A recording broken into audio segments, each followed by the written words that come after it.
Bom, boa noite a todos. É um prazer ter mais uma vez aqui o encontro do seminário permanente, sendo objeto de temas fundamentais em termos científicos e práticos do direito penal empresarial e contar com a presença, com a companhia, com a inteligência, com as perguntas, com as questões de vários colegas do Brasil inteiro. É sempre muito rico, professora Heloísa, esses nossos encontros, porque a gente é um pouco imprevisível o que vai sair nos debates aqui. Então, é um seminário aberto, um seminário que você já participou. Me lembro quando a Flávia apresentou o tema aqui, você fez uma observação até de um livro que, pelo menos, eu fiquei sabendo da publicação nessa semana, encontrei essa semana nas redes sociais, sobre direito penal médio, e já mostra um pouco da qualidade, da amplitude, da profundidade dos estudos da professora Heloísa Estelita. Para nós é uma honra receber aqui a professora Heloísa Estelita, que é uma referência no direito penal empresarial, é uma precursora do estudo científico do direito penal empresarial entre nós no Brasil. E eu, pelo menos, tive acesso ao trabalho da professora com a sua dissertação de mestrado, desenvolvida e defendida na Unesp, em Franca, e que foi publicada em 2001. É um livro que tem praticamente 20 anos, e a professora dizia hoje aqui, antes de começar formalmente o trabalho, que era um trabalho que precisava uma reestruturação em alguns pontos, que acredito que vão ser objeto também da fala de hoje da professora, né? O que ela vem estudando desde aquela época até agora e encontra de fragilidades no nosso ordenamento. Já existiam alguns pontos aqui, para quem conhece o livro, eu acredito que o pessoal que está aqui, vários conhecem, tem o livro, ou pelo menos tiveram acesso nas nossas bibliotecas, porque é uma referência brasileira. Já tinha alguns pontos ali de questões que estão no Supremo hoje, e a própria professora já dizia em 2001 que considerava que precisava uma interpretação conforme, em alguns casos nem interpretação conforme era possível, porque não estava de acordo com a estrutura do ordenamento jurídico penal.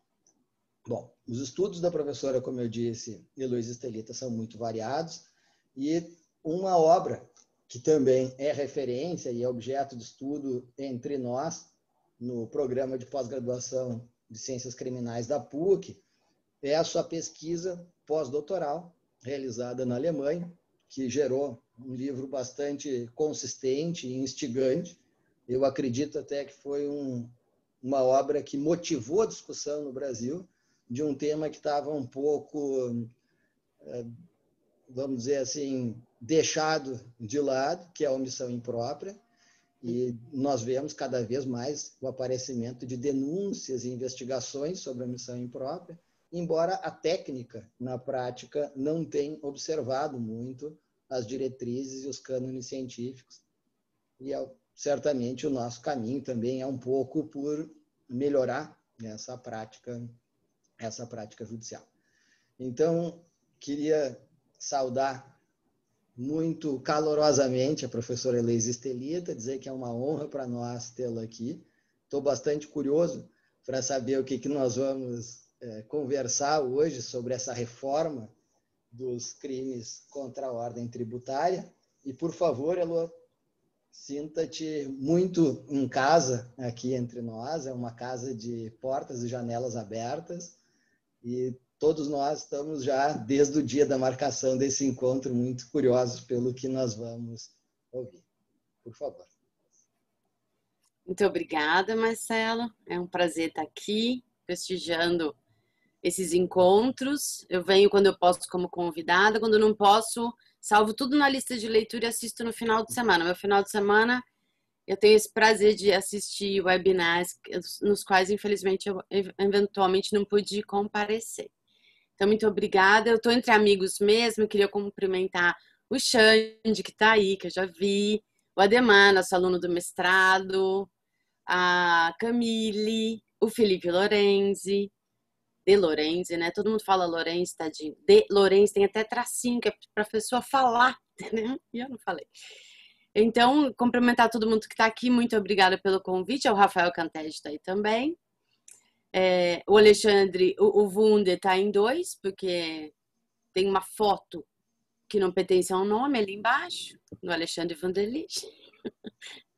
E sei que é um prazer muito grande estar aqui com vocês, a Luísa. E então eu também estou surpresa com o que, assim, eu já estava pensando nisso há muito tempo, porque o Cecif, lá da GV, do Eurico Desante, propôs uma reforma tributária, uma das que está em pauta ainda. E ele falou, Elô, vamos mexer com os crimes tributários? Falei, super. Acabou que não fui convocada mesmo para redigir nada, mas a questão ficou na minha cabeça e uma série aí de acontecimentos, decisões judiciais acabaram provocando que eu fosse formando algumas ideias que eu vou apresentar para vocês, muito mais como reflexões iniciais. Algumas eu tenho convicção, mas nem todas eu cheguei ao ponto de, por exemplo, sugerir uma redação. Eu estou mais pensando em propostas de soluções e depois talvez pensar em redações. E também queria explicar a origem dessa minha paixão pelo direito tributário, que se explica inclusive pelo meu sobrenome à época da publicação desse livro, que era Salomão. Eu era casada com Marcelo Salomão, um cara muito bacana, puta tributarista, e comecei no escritório dele, e o escritório dele, o carro-chefe era tributário, o penal era tipo um anexo, que era para advogar para os clientes do tributário. Então, 99% dos casos eram penais tributários. E eu sempre tive facilidade com o direito público. E proporcionalmente, no sentido oposto, com o direito privado. Eu não entendo aquele negócio que as pessoas podem combinar regras, entendeu? Livremente. Assim. Até hoje eu não consigo entender. Me dá aflição esse negócio. Então, e uma vez a Silvia Steiner me acusou de deslealdade, porque ela falou que eu era tão boa em penal tributário que eu dormia com tributarista. Eu falei, isso mesmo. Isso mesmo. Estou bem assessorada o tempo inteiro. Então, daí vem a paixão e a razão. E eu adoro realmente direito tributário. E eu gostaria de revisitar esse livro. Não só porque eu jogaria aquela parte de bem jurídico fora. Eu respeito o que eu fiz um trabalho legal para a época. Mas aquela parte eu mudaria completamente. E, mais recentemente, eu tenho repensado a questão do bem jurídico. Mas eu não ainda finquei o pé. Eu tendo na linha mais ou menos do que faz Ai, cadê ele, gente? Tá ali, o Betrug. Esqueci, mas já eu lembro. Peraí. O Guedes. Eu tô tendendo a entender que é o patrimônio público mesmo. O bem jurídico protegido e sem possibilidade de ser mais valorizado que o patrimônio privado também, na linha do que ele faz. Mas isso é bem preliminar, teria que sentar e pensar. Eu organizei as ideias, como eu vou passar por vários temas, eu queria compartilhar com vocês uma apresentação aqui que eu fiz. Principalmente porque a gente vai falar de tipos penais, eu tive que transcrever alguns. Marcelo, você me deixaria compartilhar a tela? Eu vou ver. Você me coloca, acho que como confitriã, talvez? Isso facilita. Deixa eu ver se eu consigo fazer aqui, porque tem que ver se foi criado assim. Ah, tá bom.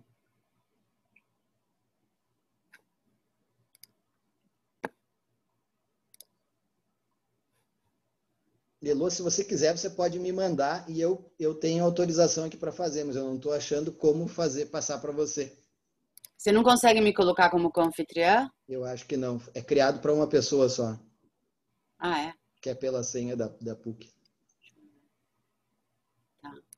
Se você quiser me passar, eu passo aqui. Beleza, que eu ia rabiscar nele, mas tudo bem. Peraí. Eu vou te mandar. Mando por aqui mesmo. Ou mando pelo WhatsApp? Pelo WhatsApp. Tá, peraí. Um segundo.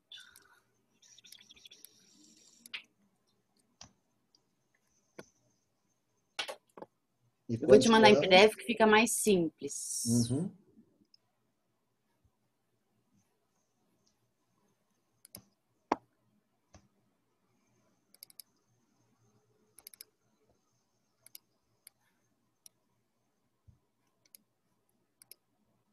Foi.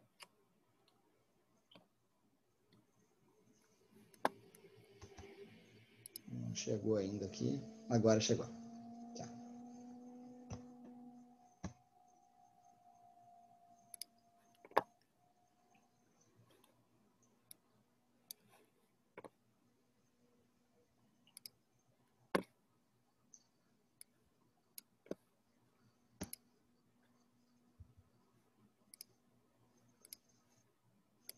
Bom, só lembrando, eu pedi para vocês lerem algumas páginas da dissertação da Priscila. Eu acho essa dissertação levou nota 10 com 1000 recomendações de publicação. Infelizmente, nunca foi publicada. Até cobrei outro dia o Rodrigo Rios, que foi orientador, e ela trabalha com ele. Uma pena. Mas essa dissertação, ela prova por A mais B que no Brasil, se tem uma coisa que compensa, é praticar crime tributário. E eu acho que esse quadro só vem se agravando. Ele só piora, ele não melhora. E eu vou mostrar essas distorções que advêm de um bloco de decisões tomadas por tribunais e pelo legislador. E aí vou propor, então, algumas alterações para que esses tipos penais, não tenham uma vigência meramente simbólica, e 2, e pior, não sirvam para justamente apenas arrecadar tributos, né? Então, enquanto o Marcelo coloca aí o PPT, eu vou pensar em essas reflexões vão pegar 3 âmbitos, tá? O âmbito dos tipos penais, que eu vou dizer para vocês mais ou menos o que eu penso e como eu acho que deveria ser. O âmbito da relação entre as instâncias e o âmbito dos efeitos da regularização tributária. Então, eu acho que é nesses 3 grandes âmbitos que valeria a pena uma reforma do regime, né, penal tributário brasileiro.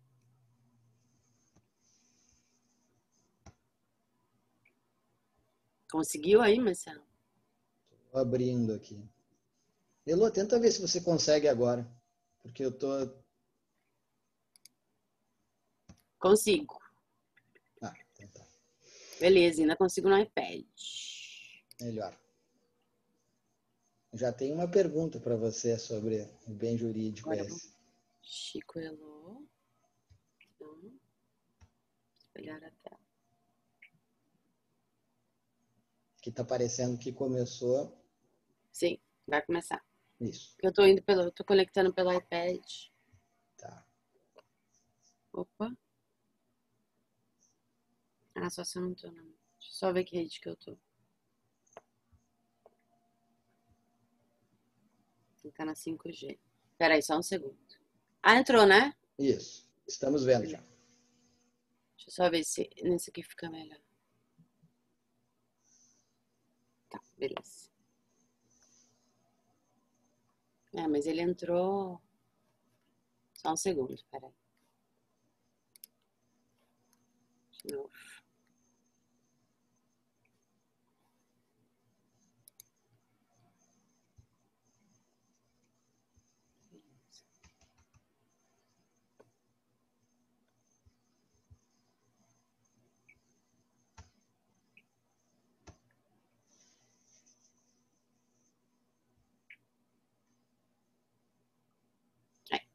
Beleza. Tá aparecendo. Beleza. Então, e nesses 3 âmbitos, né? Nos tipos penais, na relação entre as instâncias e no âmbito dos efeitos da regularização. Então, vamos lá. No âmbito dos tipos penais, o que eu proporia? Primeiro, eu entendo que o direito penal tributário brasileiro é formado por 5 artigos de lei, tá?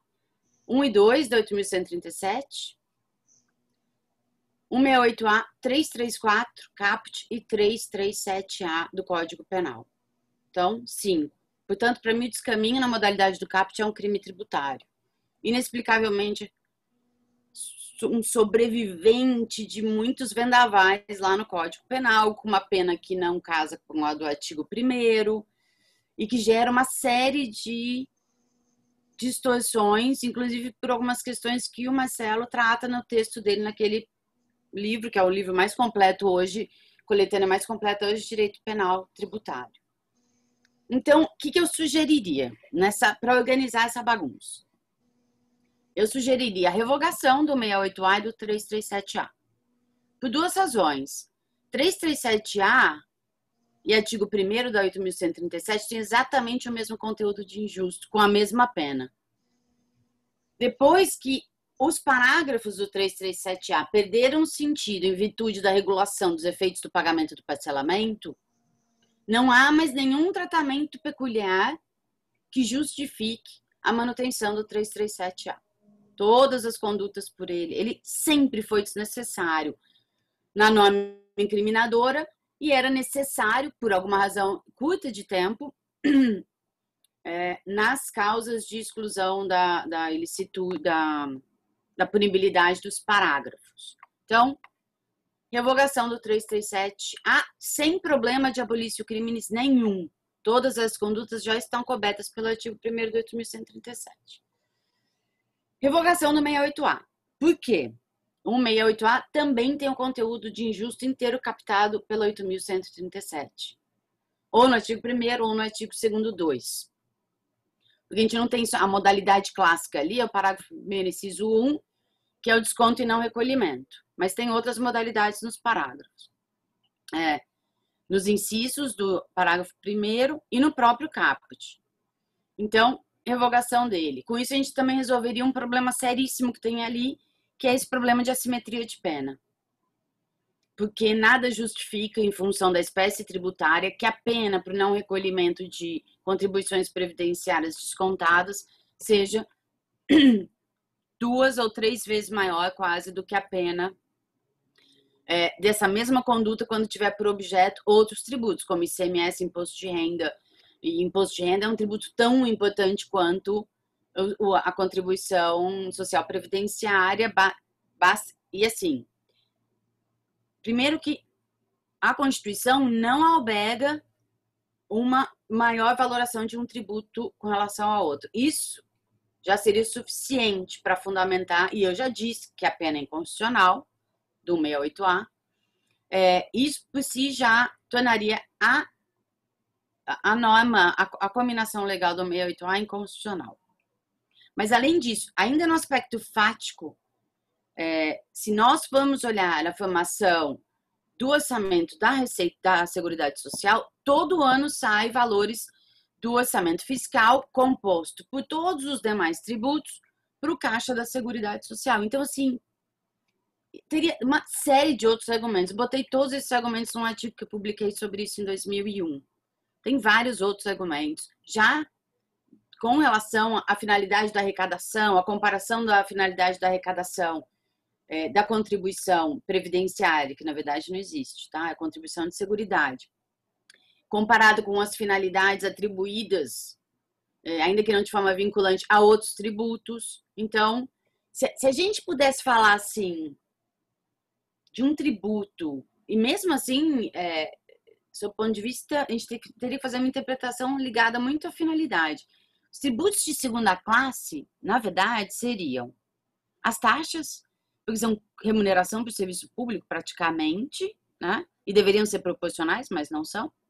Olhem os cartórios de imóveis, né? Quanto maior o terreno, mais eles ganham, só que o trabalho deles é o mesmo. Ele só muda o número, não é 100 metros quadrados, é 1 milhão de metros quadrados, só que ele ganha 1 milhão de vezes mais. Isso aí é inexplicável. Eu não vejo a hora de chegar o blockchain, acabar com essa festa. Bom, e as contribuições sociais profissionais, como, por exemplo, o que a gente paga para a OAB, que é um tributo. Essas teriam um papel social menor. Mas, mesmo assim, talvez na prática não. Então, por essa razão, não justifica aquela diferença de pena. Então, essa seria a primeira alteração que eu faria. Eu acabaria com esse fuzuê. Esse fuzuê tem outras consequências, depois eu chego nelas. Eu revogaria também né, o 334 caput, o descaminho. Eu revogaria, ele tem todo o conteúdo de injusto já coberto pelo 8.137, inclusive a palavra lá iludir e o texto do Marcelo, quando o Marcelo Ruivo fala de fraude, ele fala iludir é uma modalidade de fraude, ou seja, está completamente coberto pelo artigo 1º do 8.137. E quais são os aspectos nefastos dessa manutenção do 334 caput, do descaminho lá no Código Penal, com uma cara de não crime tributário? Tudo que vocês sabem que aconteceu. Ele é tratado como um não crime tributário para não se aplicar a ele o regime penal tributário da súmula vinculante 24, embora seja um crime de fraude com dano, e dos efeitos do pagamento e do parcelamento. Aliás, eu tentei passar isso essa tese aí nas jornadas da Federal, mas, gente, impressionante a resistência. Principalmente por parte de juízes, e a resistência era justamente isso. Se a gente transforma ele num crime tributário, que ele é, né? Mas se a gente transforma, a gente começa a dar a ele todo esse tratamento que eu vou criticar à frente com relação à súmula vinculante 24 e os efeitos de pagamento e parcelamento.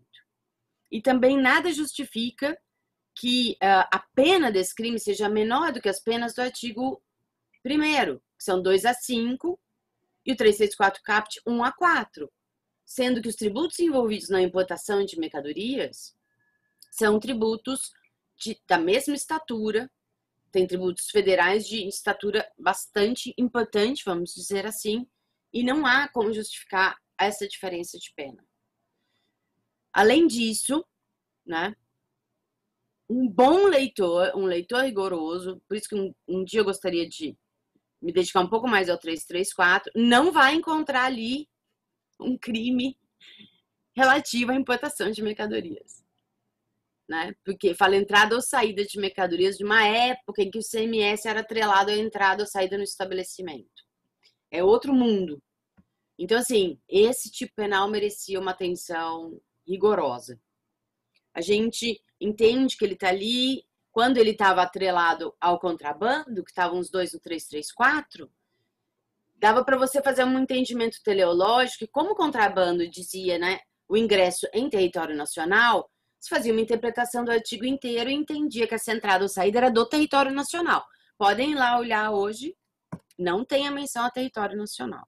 Então, nem sei se um estudo rigoroso não nos daria a resposta de que não, os crimes relativos à importação e exportação não estão mais punidos no 334. Não sei, esse é um tema bacana. Um tema bacana. Porque, assim, é muito confuso que isso sobreviva dessa forma no nosso sistema. O que eu faria também? Eu simplificaria a redação do artigo 1º. Ele é repetitivo, chato, tudo que cabe no inciso 1 e 2, tudo está no 1 e 2. O resto praticamente não importa, e tem uns completamente obsoletos. Por exemplo, o inciso 5, que inclusive a súmula vinculante 24 inexplicavelmente não incluiu. Outra batalha minha, essa foi ótima, ponto já. O inciso 5 fala da não emissão de nota fiscal, mas a não emissão de nota fiscal por si só não implica supressão ou redução de tributo, né?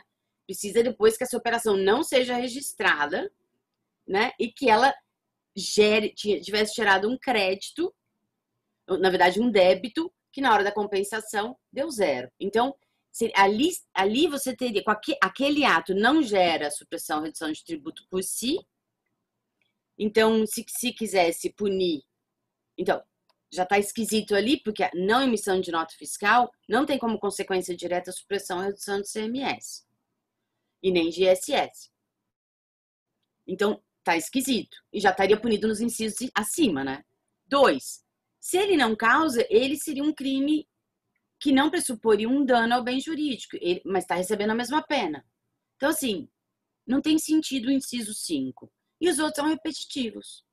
E aí, então, eu uso aqui uma ideia do Miguel. Hoje tentei achar esse artigo, que ele escreveu há muito tempo atrás, não localizei, que era uma sugestão dele, não era essa redação aqui, mas era exatamente essa ideia, né? Eu faria esta redação que eu coloquei aqui. eximir-se total ou parcialmente do pagamento de tributos mediante fraude. Ponto. Acabou. Nós temos um conceito estabilizado de fraude. Ele, com certeza, seria alimentado com a interpretação das obrigações tributárias. A gente foge daquele problema ridículo do caput do artigo 1º de suprimir e reduzir tributo, que só o legislador pode fazer. Né? Portanto, praticamente uma metáfora assim, que o legislador penal não deveria usar. Como ele usa a de quebra de sigilo bancário. Gente, eu não aguento aquilo. Quebra. Como que pode o legislador usar a palavra quebra? Não quebra. Não, sigilo você não quebra. Não é quebrável. É violação do sigilo. Mas, enfim, também o Marcelo fala disso no artigo dele. Essa redação é melhor por quê? Porque essas medidas se destinam a reduzir o tributo a pagar, e aí fica muito claro que a gente não está usando a palavra tributo no sentido do conceito jurídico de tributo, como norma, mas como já quantia a pagar. E a fraude, que é o elemento clássico. Pena. Depois a gente discute a questão da pena, se 2 a 5 ou se a gente diminuiria, talvez, essa pena. No artigo 2º, outra confusão. Eu suprimiria os incisos 1, 3, pensaria em reformar, tá faltando um R aqui, pensaria em reformar o inciso 4 e eu suprimiria o inciso 5. Esse eu vou mostrar para vocês. Eu tive que transcrever aqui. Então, crime da mesma natureza, crime contra a ordem tributária, beleza. Por que a gente não precisa do inciso 1? Porque ele eu sei que tem gente que discorda disso, porque ele é a modalidade tentada do artigo 1º e não precisa. A gente tem o artigo 14 do Código Penal, que inclusive atribui à tentativa uma maleabilidade de redução de pena menor do que do artigo 2º, que está de 6 meses a 2 anos. Tá? Enquanto a tentativa dependeria do grau da tentativa lá no artigo 1º, com a redução da pena do artigo 14, parágrafo único do Código Penal. É isso? Tá. Então, eu suprimiria. Causa confusão, não tem uma autonomia de injusto que justifique. Só teria se a gente realmente autonomizasse, criasse uma figura de infidelidade contábil tributária. Tá? Mas a gente não tem essa figura e eu não acho que a gente devia criar como uma punição autônoma. O 2º eu manteria aqui como tá, belezinha, teteia, tá? Só explicaria para alguns magistrados que cobrado é cobrado lá no sentido tributário, não é cobrado que nem eu cobro do meu pai de me ligar todo domingo, tá? E nem cobro dos meus clientes honorários, é um outro cobrar tributário. O 3, olha aqui. Esses daqui eu critiquei já naquele livro de 2001. Exigir, deixa as outras modalidades, para si, né, do contribuinte ou do contribuinte beneficiário, uma vantagem sobre uma parcela dedutível deduzida de um imposto ou de uma contribuição como incentivo fiscal. Seria mais ou menos assim. Um contador vai fazer a papelada para a pessoa gozar de um benefício. Ele fala, eu quero 10%. Isso aqui não é um crime contra a ordem tributária. Tá? Isso aqui pode ser corrupção privada, pode não ser nada, tá? Pode ser, meu trabalho eu ganho 10%. Advogado cobra porcentagem de honorários também, o serviço efetivamente prestado. Então, isso aqui não tinha que estar aqui. O 4, esse sim, deixar de aplicar ou aplicar em desacordo com o estatuído, incentivo fiscal ou parcela de imposto liberada por órgão ou entidade de desenvolvimento. Esse aqui a gente teria que pensar numa redação melhor. Ele é menos do que ele deveria ser. A gente deveria ter uma norma que proteja de uma forma um pouquinho mais ampla o desfrutar ilegalmente de um benefício fiscal. Falta coisa aqui, falta âmbito de proteção e também falta linguagem nesse inciso 4. E, dependendo de como a gente fizesse a redação, talvez ele merecesse uma sanção maior. O 5. Utilizar ou divulgar programa de processamento de dados que permita ao sujeito passivo de obrigação possuir informação contábil diversa. Ou um software de caixa 2. Tá? É isso que... Mas basta utilizar, não quer dizer que você efetivamente... Por exemplo, algumas empresas têm 2 sistemas, o sistema de escrituração e um outro sistema para controle de inventário, etc. Não necessariamente, isso aconteceu com a Calunga, tá? Acho que a Calunga é o único caso que eu conheço desse inciso 5. E depois ela comprovou que, apesar dela ter e utilizar, a escrituração era feita de forma correta. Ela só tinha um outro sistema porque ela considerava mais eficiente para controle de estoque, inventário, etc. Além disso, aqui é uma conduta é uma antecipação enorme da tutela. Se tivesse que ser mantida alguma forma de tutela assim, não deveria estar no mesmo artigo nem com a mesma pena, porque isso aqui é uma antecipação muito grande da tutela penal. O risco aqui de você divulgar um programa, o risco para, vamos colocar o patrimônio público, tá? O risco para o patrimônio público de divulgar um software que permite fazer contabilidade paralela é muito remoto e não sei se merece pena. Porque vejam só, quem cria não está punido. Quem vende também não. Só quem divulga. Então, se faz o youtuber vai lá e fala, comprem aí. Mas o cara que vendeu o software não é punido, o cara que criou o software não é punido, e o cara que dá manutenção no software também não é punido. Então, isso aqui tem cara, sabe do quê? Alguma coisa aconteceu logo antes de dezembro de 1990 e puseram aqui um inciso 5. Então, o que a gente poderia fazer? Eu não sei se vocês querem discutir. Não sei se vocês querem discutir por bloco ou tudo no fim. Eu vou só, então, adiantar. Só tem mais uma. Considerações gerais, assim, sobre as figuras típicas, né? Sobre esses patamares de relevância penal. Com relação à quantia, né? Atualmente, R$20.000. Será que a gente deveria incluir no tipo penal, como fazem Itália, como faz Espanha, um valor, né? Só passa a ser crime a partir de tanto, abaixo disso, a infração administrativa? Não sei. Vale a pena consultar a literatura espanhola, o tamanho do problema que isso gerou. Porque aí você tem que determinar quem define a quantia, o juiz penal ou a autoridade tributária. Como que é calculado? Por mês, por período de apuração, ou no Brasil, que ninguém discutiu isso, com base no auto de infração, que é uma questão totalmente aleatória. Totalmente aleatória. Que depende de como a fiscalização chegou àquelas informações. Né? Então, assim, se tem um critério que não pode ser, é esse que a gente adota no Brasil, sem discutir. Apesar da jurisprudência ter admitido os 20.000, parece que esse 20.000 é automaticamente ligado ao lançamento feito no auto de infração, o auto de lançamento e infração, mas não necessariamente. Então, eu acho que traz mais problema do que vantagem colocar no tipo penal. E outra, que a gente não sofre mais tanta inflação, mas precisaria ficar atualizando esse valor no tipo penal, o que a gente sabe quanto custa no Brasil, tirando a aprovação agora de maltrato a cães e gatos, não sei se vocês viram, né? 2-5, se não me engano. É igual sonegar, tá? Mas se maltratar o peixinho, não. Se maltratar o ratinho, também não. E papagaio, nada dessas coisas. Então, assim, intervenções orgânicas e bem pensadas em lei são raras no Brasil. Melhor que a gente não carregasse o tipo penal ou a lei com esse ônus. Enfim, eu não mexeria aí, que acho que a gente cria mais, a gente já tem alguns problemas, a gente cria mais problemas aí. Bom, dependência entre as instâncias. Podem ver que eu pus aqui uma loira do banheiro, tá? O Augusto sabe, o Ademar também sabe, que eu chamo a independência entre as instâncias de loira do banheiro, uma lenda urbana que ninguém sabe como surgiu.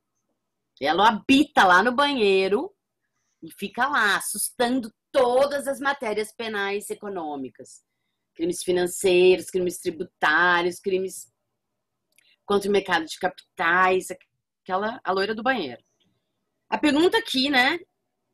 Não pus aqui para não ficar para sempre, mas quem manda nessa... Essa é a disputa. Quem manda nesse negócio?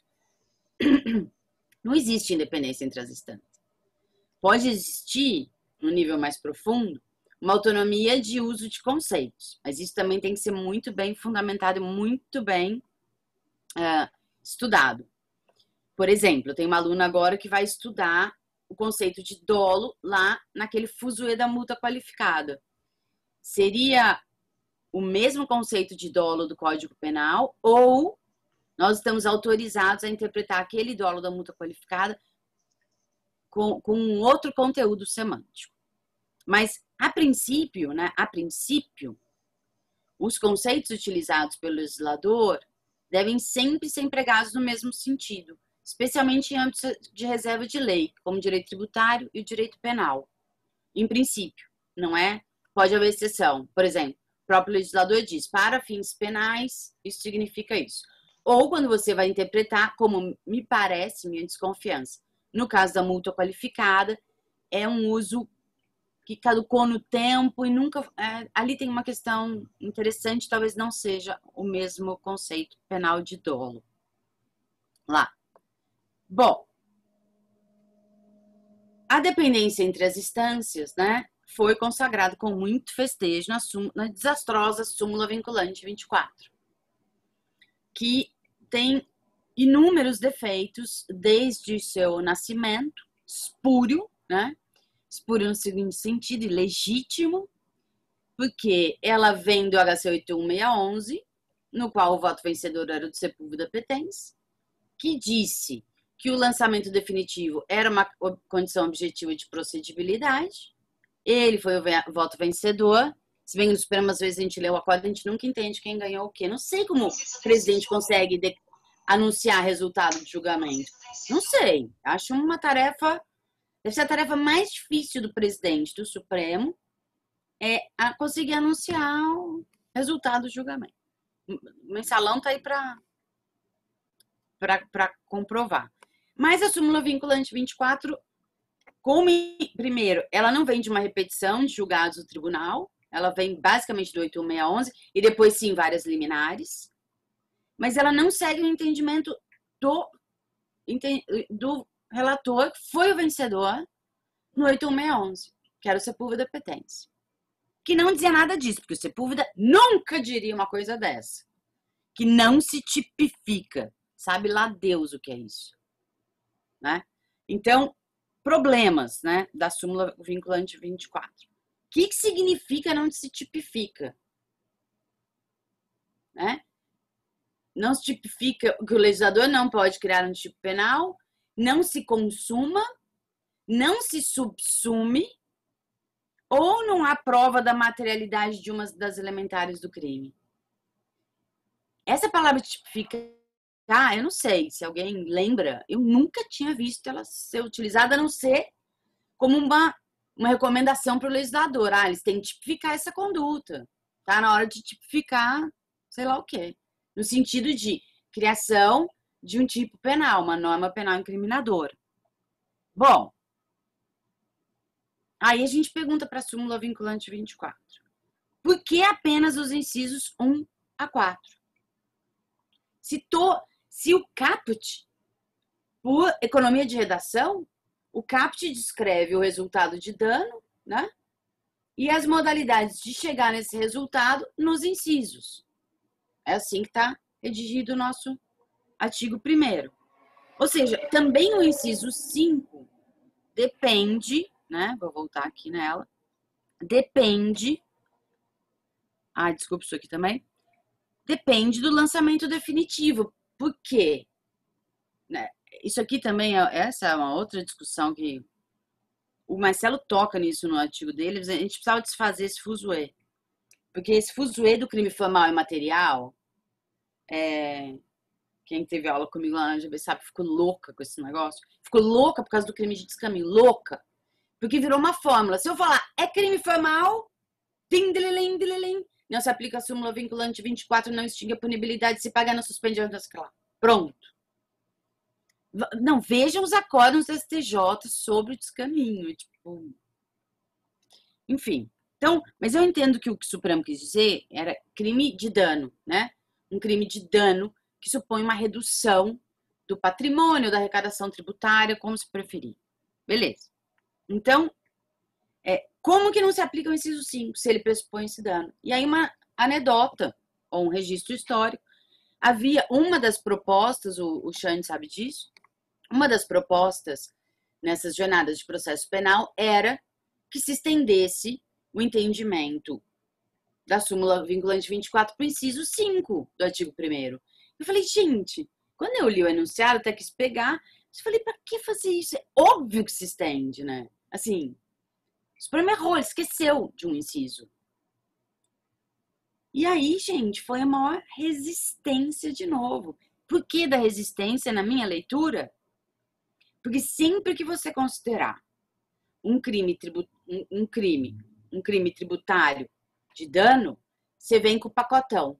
Súmula vinculante 24, causas de extinção da punibilidade, suspensão da punibilidade, etc, etc. E o judiciário não quer. Com ou sem razão? Eu acho que com razão. Acho que não pode fazer assim. Acho que tem que reformar. Mas é por essa é a razão, vamos dizer, pragmática para isso. E se vocês olharem no 81611, nunca houve essa exceção, até porque o Sepúlveda sabe interpretar o tipo penal, né? Sabe que aquilo são modalidades de chegar a um dano pressuposto por todas as modalidades de conduta. Outra, se aplica ao 337A, porque se é um crime tributário de dano, 337A é o crime de tributário de dano, ele é a cópia do artigo, de vários incisos do artigo 1º, só que aplicado às contribuições previdenciárias. E tanto é assim que ele já foi aplicado ao 337A, tá? E bizarramente, foi aplicado, que eu saiba, uma vez pela ministra Carmen Lúcia ao artigo 2º 1, que aí sim não é um crime que pressupõe dano. E aplica-se o descaminho, mais um erro aqui de digitação. Aplica-se o descaminho pela lógica de conteúdo de injusto? Sim, obviamente. Se todos os crimes de dano pressupõem a palavra final da autoridade tributária sobre o valor do tributo ser devido ou não, isso se aplica a quaisquer crimes tributários de dano. É essa lógica, né?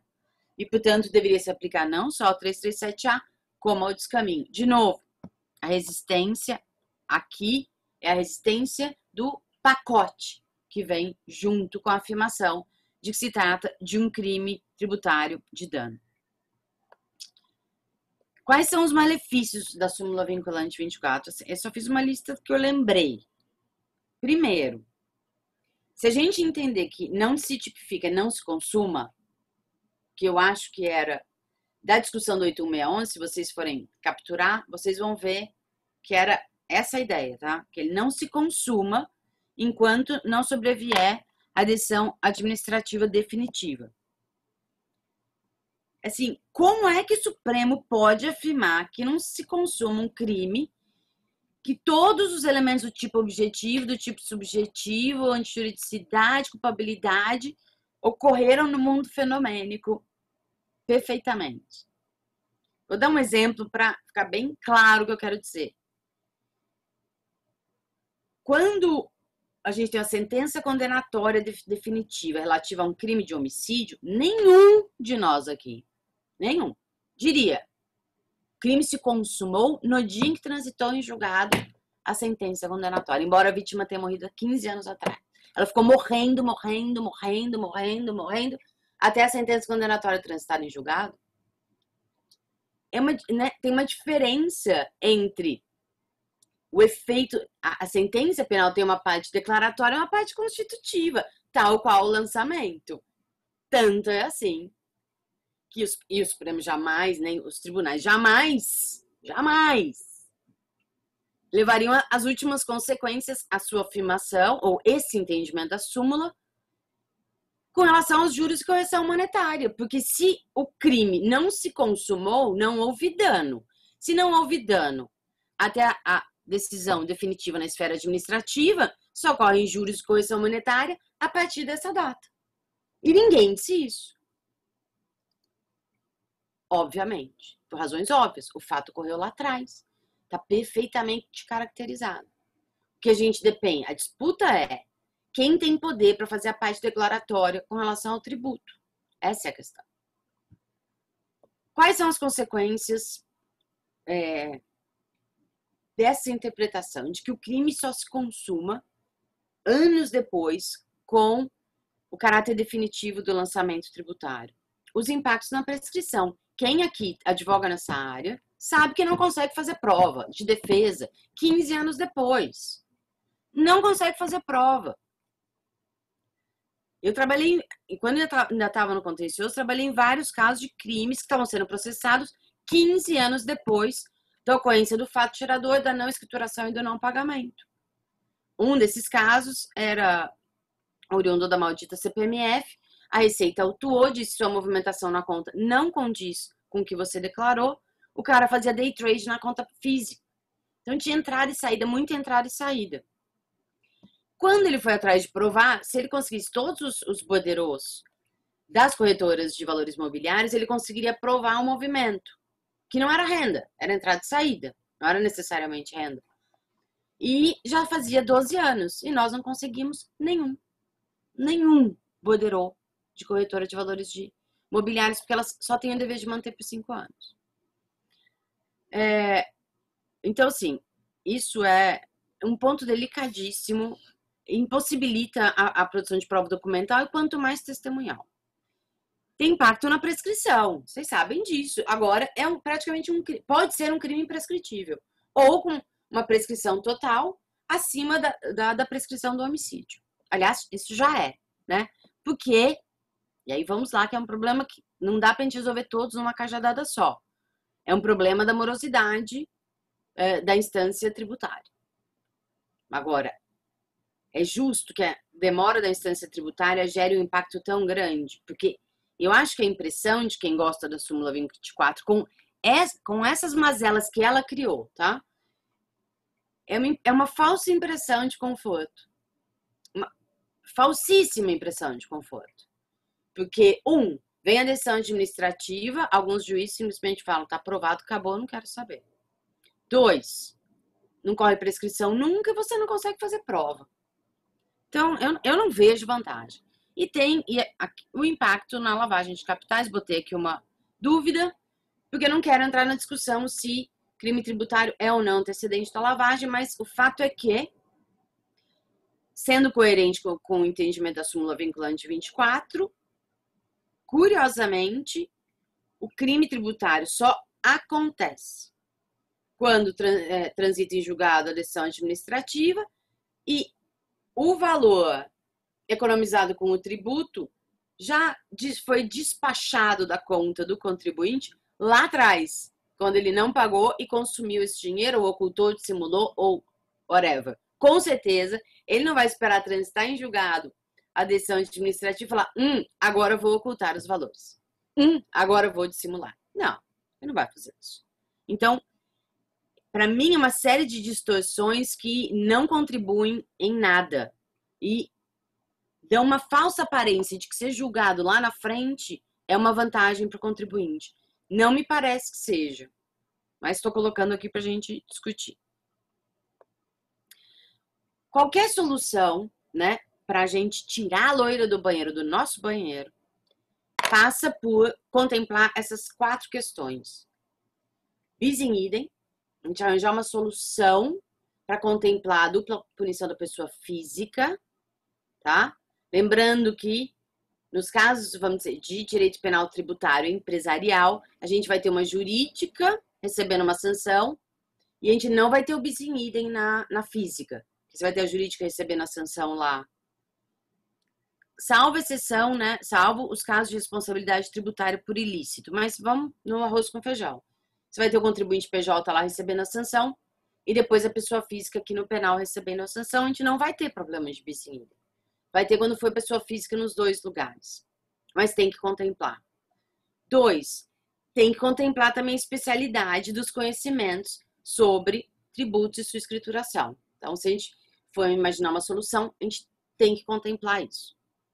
A gente tem que contemplar também que as figuras típicas têm estruturas diferentes com relação à gravidade do ataque ao bem jurídico. Umas dependem de um lançamento de ofício, são justamente as de fraude, porque a fraude faz o quê? Escondo do fisco a ocorrência do fato gerador. Ele tem que descobrir, vir atrás e ainda constituir o crédito pelo lançamento. Alguns não têm isso. Artigo 2º 2 e 168A. Eles não pressupõem nenhuma irregularidade na escrituração. Inclusive, ali nesses casos é feito o lançamento, o autolançamento pelo próprio contribuinte.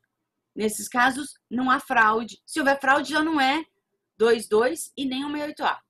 É artigo 1º ou 337A. Então, nessas figuras, não tem necessidade de lançamento de ofício. Então, se a gente quer arranjar uma solução para tirar a loira do banheiro, a gente tem que contemplar essas diferenças entre essas figuras típicas. E, por fim, a gente tem que dar um jeito de contemplar a diferença dos pressupostos de responsabilidade, da responsabilidade penal e da tributária. Todo mundo que trabalha hoje sabe que vem o auto de infração ou vem a decisão definitiva, não é feita nenhuma investigação com relação aos pressupostos penais da responsabilidade, nem para determinar quem agiu ou omitiu, e se o fez com dolo ou não, e simplesmente se denuncia. Para mim, essa é mais uma mazela da súmula vinculante 24. Ela criou essa preguiça, ou ela facilitou essa preguiça, ou ela incentivou essa preguiça onde essa preguiça estava instalada. Não vou dizer que todo mundo faz isso, mas acontece com frequência. Meu ponto de vista, uma solução possível seria dar uma reformada no artigo 93 do CPP. Estabelecendo um prejudicial talvez obrigatório. Não sei, porque a Itália tem uma experiência péssima com isso. Mas o 93, ele diz pra gente muitas coisas. Primeiro, ele disse que o juiz penal tem competência para apreciar essa matéria, tá? Então, não tem uma prevalência da instância administrativa. Podemos discutir o 132 do CTN, já escrevi isso, que só a autoridade fiscal pode constituir o crédito pelo lançamento. Então, a gente teria que entrar aí e arrumar isso. E talvez houvesse duas saídas. A gente não entender que o juiz penal estaria efetuando o lançamento, ou a gente mexer no 132 do CTN. E ele complementar, então teria que mexer lá mesmo. Eu acho a solução da prejudicial muito melhor do que o que a gente tem hoje. Primeiro, prescrição corre como prescrição. Segundo, se forma uma denúncia e se tem a produção de prova, pelo menos a produção de prova urgente. Pelo menos ouvir as testemunhas. Pelo menos apurar possível responsabilidade individual. E depois aguarda, se o caso, e por algum tempo, a autoridade fiscal. O que a gente poderia pensar seria numa solução mais ou menos assim, ó, de a hora que suspende o processo, o Ministério Público, não essa aqui, tá? Teria que mexer. O Ministério Público ou algum órgão teria que dar uma acelerada lá no tributário, ou os agentes fiscais viriam para os autos e acertariam o tributo nos autos, como, por exemplo, mais ou menos se faz na Espanha, tá? A Espanha, ela continua com o processo de liquidação no administrativo. Não sei se ainda é exatamente assim. Era assim até alguns anos atrás, poucos anos atrás, mas eles se reformaram. O processo de liquidação continuava e o processo sancionador parava para não ter bis in idem. E depois os agentes fiscais vinham para os autos para auxiliar o juiz na determinação do valor devido. Até porque lá eles têm esse problema.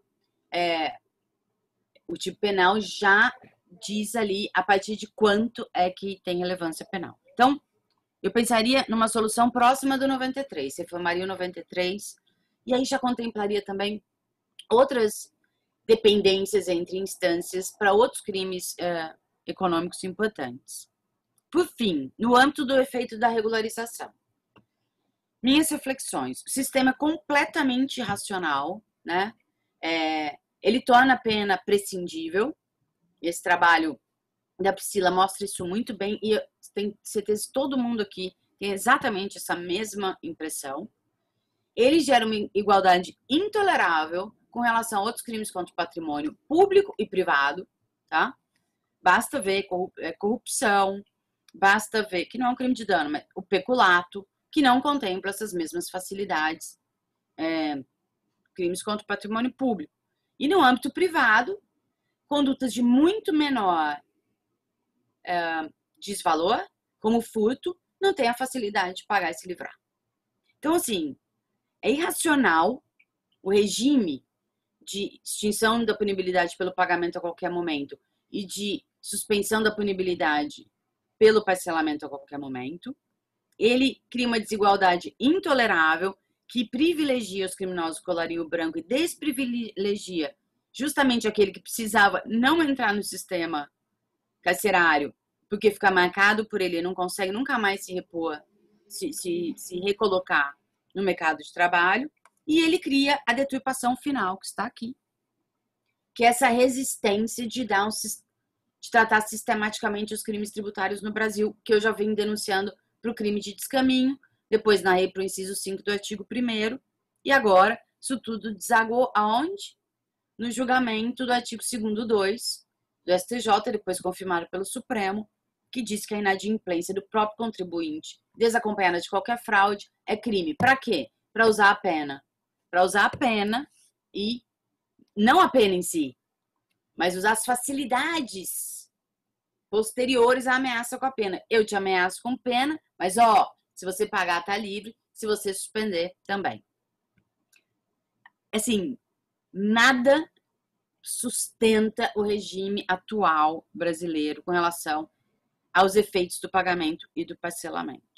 Então, outras perguntas. Será que ainda faz sentido a gente ter esse regime com todos esses malefícios aqui que ele causa, num mundo com acordo de não persecução penal que exige reparação do dano, que é o quê?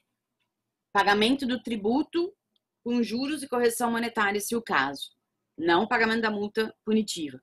Então, faz sentido, né? Ainda tem a possibilidade de transação tributária. Será que se a gente reformasse o 138 do CTN, com quem se alinharia alguns países europeus, pelo menos os que eu conheço, que tratam dessa, cada um com seu nome, mas a nossa chama denúncia espontânea. Eu confesso, né, regularizo a minha escrituração antes da fiscalização e pago os tributos devidos. É isso que o CTN está aqui. Propõe. A responsabilidade é excluída pela denúncia espontânea da infração, acompanhado do pagamento do tributo. Vejam, não da multa. Claro, não tem multa ainda.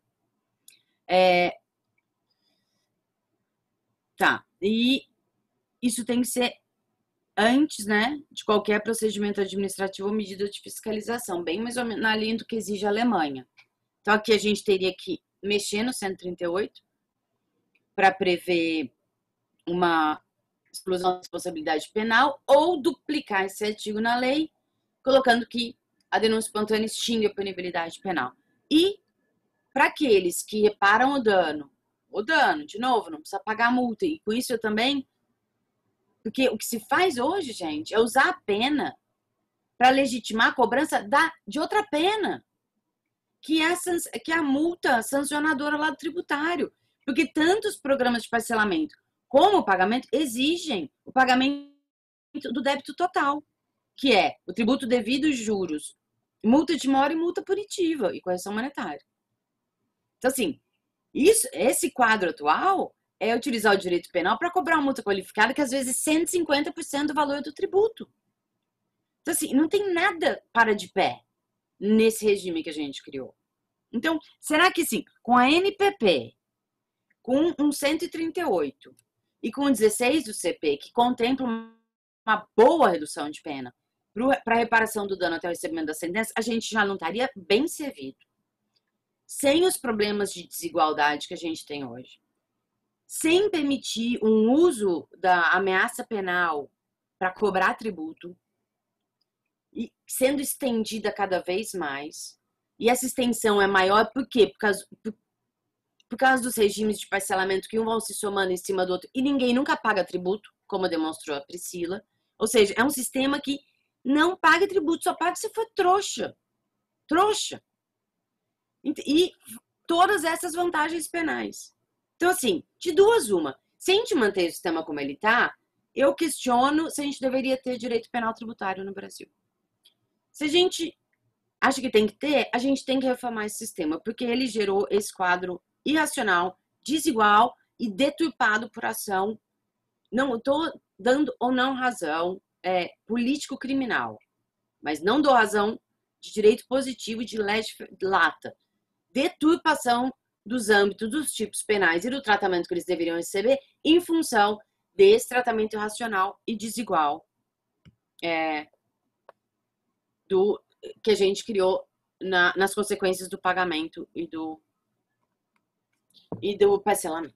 E era isso, gente. E agora tá na mesa pra gente discutir tudo, porque, como eu disse, são reflexões. Isso aqui é meu Twitter, que agora eu tô preferindo, eu coloquei aqui por isso, tá? Não gosto mais do Facebook, porque eles não controlam fake news, e nós vamos ter eleições muito importantes, principalmente em 2022. E o Instagram, eu gosto, mas é chato, porque eu gosto de divulgar o quê? Artigo, evento, e não foto. Eu não faço foto, de vez em faço livro, mas não é foto. Eu gosto de divulgar matéria, evento, artigos, então eu prefiro o Twitter. É isso. Então era isso. E agora vamos lá. Obrigado, professora Heloísa, por essa rica, completa, ampla percepção do sistema do direito penal tributário como um todo, que nos provoca aqui uma série de inquietações. Eu acredito que traz algumas tranquilidades por encontrar, talvez, uma consonância em alguns pontos. Eu acho que tem muita gente aqui que deve estar sentindo algo semelhante ao que eu estou dizendo, sobretudo numa simplificação do sistema penal tributário. Se o sistema tributário é tão complexo, eu acho que nós não precisamos, no penal, aumentar a complexidade com tantos incisos que há. A redação, aquela do artigo 1º, me encantou. E é um pouco mais da sensação de encanto mágico, mas me encantou por uma certa estética na forma de escrever, com conceitos mais claros, mais exatos, e que deixa cada vez mais nítido que o artigo 1º é um crime de dano e o outro, o artigo 2º, é um crime de perigo de dano. Que aí tem vários problemas que a gente poderia encaminhar. Então, por favor, quem quiser perguntar... Tem uma vantagem a mais, o primeiro naquela redação, uma coisa que a gente teria que pensar, tá? Uma forma de entender o artigo 1º, como eu o entendo até hoje, posso rever, ele daria uma proteção até a formação do crédito. Mas ele não daria uma formação depois da formação do crédito. Tem altas fraudes depois da formação do crédito. Entre o crédito formado e o início da execução penal. Altas fraudes, da execução fiscal, perdão. E eu não acho, a princípio, que estão cobertas pelo artigo 1º. Essa redação nova, ela pelo menos deixa isso muito claro. Como é se eximir do pagamento mediante fraude, e não da constituição do crédito, que é como eu entendo o artigo 1º, posso estar errada, posso rever, mas, fora de dúvida, essa redação também protegeria o crédito tributário constituído. A pergunta que ficaria, assim, quanto a essa situação, Elo, é se o artigo 2º não trata pré-constituição do crédito, porque tem determinadas situações que já não é para gerar o fato gerador. Mas é que eu acho que o artigo 1º... Sim. Não gerar. Eu conheço esse entendimento, vi inclusive que o Sérgio Rebouças escreveu um artigo recente sobre isso, eu discordo totalmente. O artigo 1º protege exatamente isso, medidas, ocorre o fato gerador e eu não presto informações, eu as presto de forma fraudulenta para esconder a ocorrência do fato gerador. E o artigo 2º, faz exatamente a mesma coisa. Eu escondo operações com o fim de, ali na frente, não pagar tributos. Eu não vejo nenhum, assim, diferença de conteúdo entre esses dois injustos. A única diferença é que um exige o efetivo não pagamento e o outro não. Mas, mesmo assim, essa conduta da fraude contra o crédito, ela, com certeza, no segundo ela não está. Minha dúvida, nunca tinha pensado nisso muito profundamente, se ela estaria no artigo 1º. Eu sempre entendi o artigo 1º como medidas para esconder a ocorrência do fato gerador. E não para não pagar um crédito constituído, entendeu?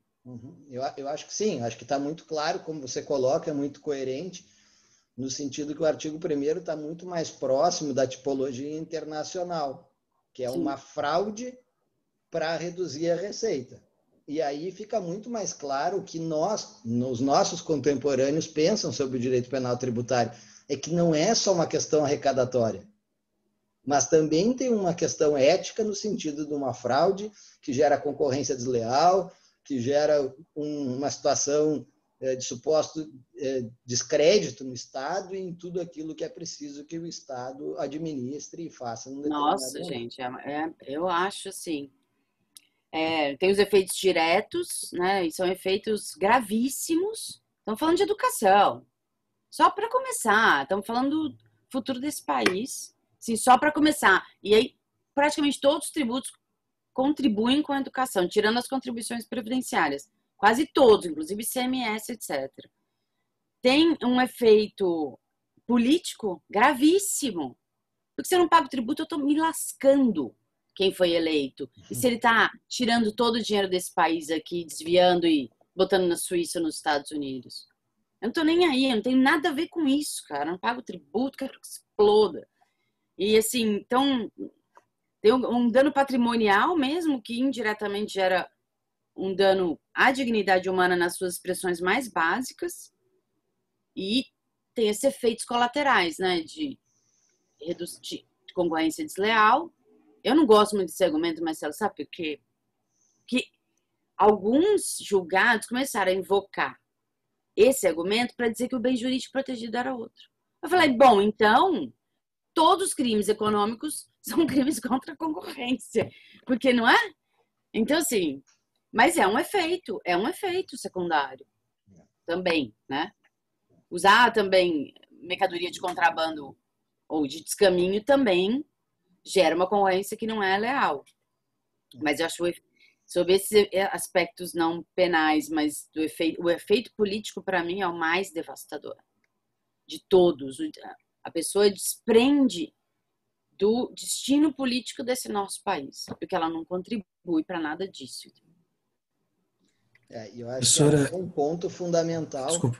É um ponto fundamental, professora Heloísa, da concepção atual mesmo do direito penal tributário. Não é mais um crédito do rei, não é mais um crédito do Estado totalitário, não é mais um patrimônio de um Estado que não é ligado a determinadas pessoas.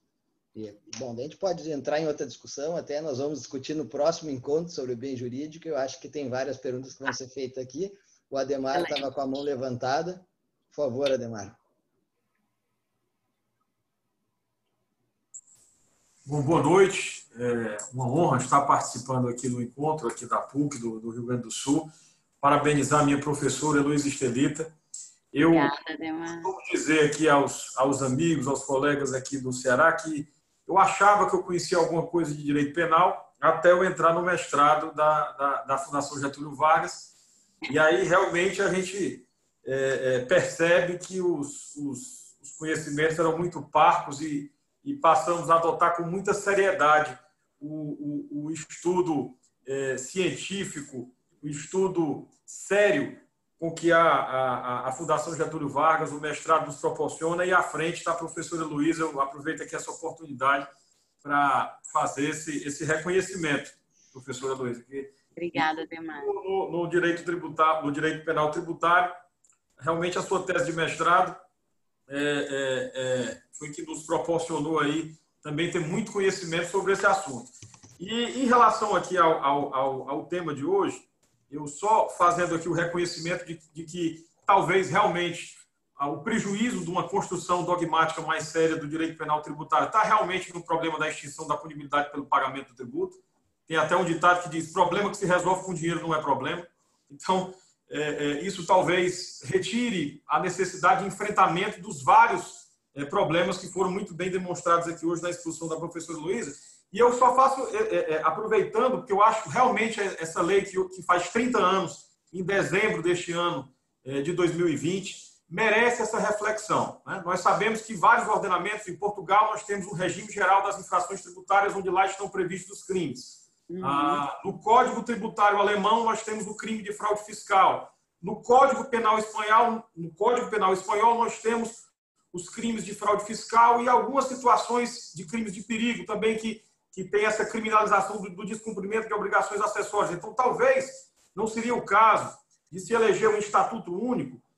A Lei 8.137, ela trata também de outros crimes, né, contra a ordem econômica e tal. Talvez nessa reflexão não fosse o caso de se colocar o nosso próprio Código Tributário Nacional para que se aproveitasse, como muito bem foi colocado aqui, os efeitos do artigo 138 para o momento e se conciliar também, eventualmente, esse momento de diferenciar a infração tributária para a incidência, né, do crime fiscal. Eu acho que essa talvez é uma reflexão que nós precisamos enfrentar para acabar com esse instituto da extinção da punibilidade do pagamento do tributo e fazer com que essa questão seja realmente bem analisada pelo nosso judiciário, porque do ponto de vista de política criminal, há realmente justificativa constitucional para a criminalização sem que se precise fazer maiores, né, divagações. Agora, e para finalizar, que eu não posso perder essa oportunidade, professor Marcelo Rui, eu estou aqui, nós estamos todos quebrando a cabeça com as nossas dissertações e eu queria ouvir a posição da professora Luísa. Eu sei que esse artigo 2º e a questão da não criminalização do recolhimento, a criminalização do não recolhimento do ICMS próprio, tem gerado aí muita celeuma, mas se percebe da posição do Supremo Tribunal Federal, ao fim e ao cabo, uma tentativa de limitação, de dizer que não haveria, que não estaria havendo criminalização da inadimplência e precisa haver, né, um melhor aprofundamento sobre isso. Mas eu pergunto se esse crime do artigo 2º, se não se pode perceber nele algo diverso de apropriação indébita, seja em que modalidade for, para contribuinte ou para responsável, e se não teria havido intenção do legislador de criminalizar a violação de um dever, a violação, né, do recolhimento do tributo. Sabemos que em algumas figuras tributárias há aí essa questão da não cumulatividade plena, em que, se fosse analisar para o IPI e para o ICMS, talvez possa se interpretar que o fato signo presuntivo de riqueza não está na venda de mercadoria, mas talvez na própria realização do consumo, né, quando aliado ao princípio da seletividade, e talvez tenha sido a intenção do legislador se apartar da equiparação que durante muitos anos existiu da conduta de não recolhimento de tributo à apropriação indébita. E, obviamente, nós incidiríamos no que o professor Marcelo falou, na falta de legitimidade de criminalização de condutas que causem meramente dano e que não haja aí uma reprovabilidade material através, né, da fraude. Eu queria ouvir a professora Luísa em relação a esse aspecto e agradeço a oportunidade e peço perdão pela demora da pergunta. Obrigado. Nossa, muito obrigada. Tem uma alegria estar aqui com você. Onde a gente está discutindo penal tributário, está lá o Ademar. Primeiro, boa lembrança que eu ia fazer 30 anos, agora eu vou fazer uma provocação para o Marcelo, para organizar um evento, hein, Marcelo? A descomemoração dos 30 anos da 8.100. Verdade, podia fazer um negócio legal, assim, tipo, talvez em janeiro, para dezembro tá em cima, mas discutir, inclusive chamar os tributaristas e fazer um balanço. Acho que seria legal. E falando em punição da mera inadimplência, tem um texto do Barberá, eu não sei se vocês já leram, que ele parte daquele livro do cheating, stealing and lalala, essas considerações de moral, bem da filosofia anglo-saxã, para questionar, e ele sustenta que ele entende que há razões morais para punir o mero inadimplemento tributário. É bem interessante o texto. Tá, bom, essa aproximação com a apropriação indébita, né? Nada mais infeliz do que usar esse termo. Eu nunca falo esse termo, porque a apropriação indébita, o 68, geralmente se usa o verbo próprio, apropriar-se, né, de alguma coisa. E nem o 68A, nem o segundo 2, nunca usaram esse verbo. Ou seja, se eu descontar o tributo e mantiver, sempre brinco com isso, as notinhas em cima da minha mesa e não recolher no dia, ou seja, não dispus dela de forma alguma, eu estou praticando o crime da mesma forma, né? Então, a gente poderia discutir, sim, se quiseram criminalizar o mero inadimplemento. E aí a gente teria dois problemas. O primeiro seria por que fizeram isso colocando lado a lado desconto e cobrança? quando a cobrança é de despesa. Que havia lá, tá, caiu em desuso, beleza, né? O auxílio maternidade hoje não é mais feito assim, mas era, né? Então, precisaria explicar. Segundo, uma razão que também não justificaria esse tipo de interpretação é, com certeza, eu descontar do contribuinte, né? Não ter ônus nenhum financeiro e não repassar é uma conduta mais grave do que eu não pagar meu tributo diretamente, né? E o que explicaria estar tudo com a mesma perna? E terceiro, se seria constitucional, sob o ponto de vista da proporcionalidade, nós punimos o mero inadimplemento tributário. E eu não acho que essa decisão foi tomada no artigo 2º 2, colocando lado a lado condutas do responsável tributário e do contribuinte. Não faz muito sentido interpretativo, para mim, hemenêutico, fazer essa interpretação do termo cobrado. Enfim, dos países que eu conheço a legislação, todos punem a conduta do responsável. E por que punem essa conduta sem fraude? Porque ela tem um desvalor, que é um desvalor de eu trair, né? Trair a confiança que o Estado pôs em mim de ser um recebedor do contribuinte e um repassador para ele. Eu sou intermediário que trai a missão. Por isso que não se exige fraude e se pune, né? Porque não é contribuinte, mas ele está traindo essa missão. E no caso dos crimes com fraude, aí estou diretamente traindo a missão também. E tem outra coisa, aliás, boa lembrança, que eu esqueci de falar. Vocês acham justo que o contribuinte falsifica documento, omite informação? Aí ele faz a máquina tributária vir em cima, descobrir o fato, vir em cima dele, fazer toda a atividade de fiscalização, fazer o lançamento, ele recorre, impugna, e aí onde ele fala, vou pagar para não ter o problema tributário. Por isso que todos os demais países, quando dão essa vantagem de extinção na punibilidade, fazem isso quando é espontânea, porque aí você economiza do Estado todo esse trabalho que nos custa, a nós contribuintes, muito dinheiro. E gera toda a morosidade que a gente sabe que gera. Então, assim, você só premia quando você fala, eu estou te premiando por quê? Porque eu não vou ter que ir atrás e fazer lançamentos de ofício dos tributos que você escondeu de mim. Então, eu não sei se eu respondi sua pergunta, Ademar. Respondeu sim, professor. Obrigado. Eu acho que sim.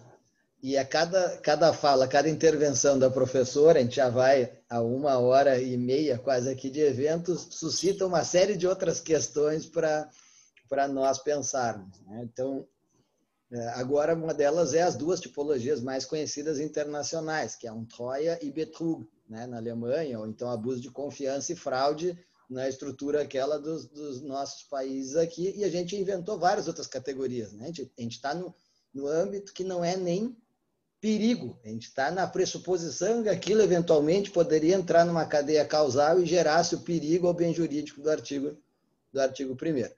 Mas vamos lá, passar agora para o Felipe, que eu acho que tinha uma pergunta aqui. Luiz Felipe, por favor. Obrigado, professor Marcelo. Boa noite, professora Heloísa. Obrigado pela palavra.